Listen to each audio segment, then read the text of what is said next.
2. รัฐการวรรคหมวดว่าด้วยช่างรถ 1. ยาตสูตร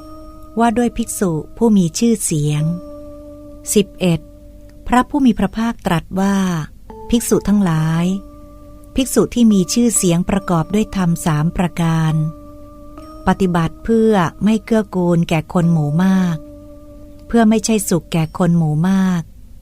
เพื่อไม่ใช่ประโยชน์แก่คนหมู่มากเพื่อไม่เกื้อกูลเพื่อทุกข์แก่เทวดาและมนุษย์ทั้งหลาย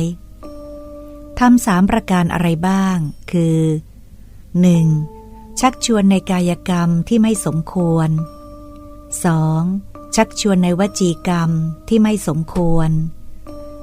3. ชักชวนในธรรมที่ไม่สมควรภิกษุที่มีชื่อเสียงประกอบด้วยธรรม3ประการนี้แลปฏิบัติเพื่อไม่เกื้อกูลแก่คนหมู่มากเพื่อไม่ใช่สุขแก่คนหมู่มาก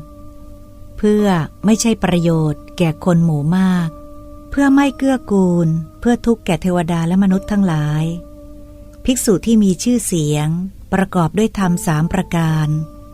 ปฏิบัติเพื่อเกื้อกูลแก่คนหมู่มาก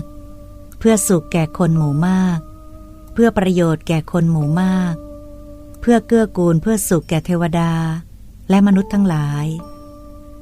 ทำ3ประการอะไรบ้างคือ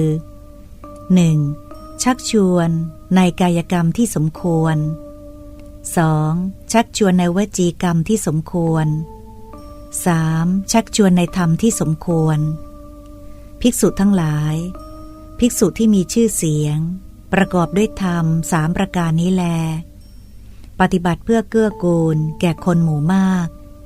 เพื่อสุขแก่คนหมู่มากเพื่อประโยชน์แก่คนหมู่มากเพื่อเกื้อกูลเพื่อสุขแก่เทวดาและมนุษย์ทั้งหลายยาตสูตรที่1จบ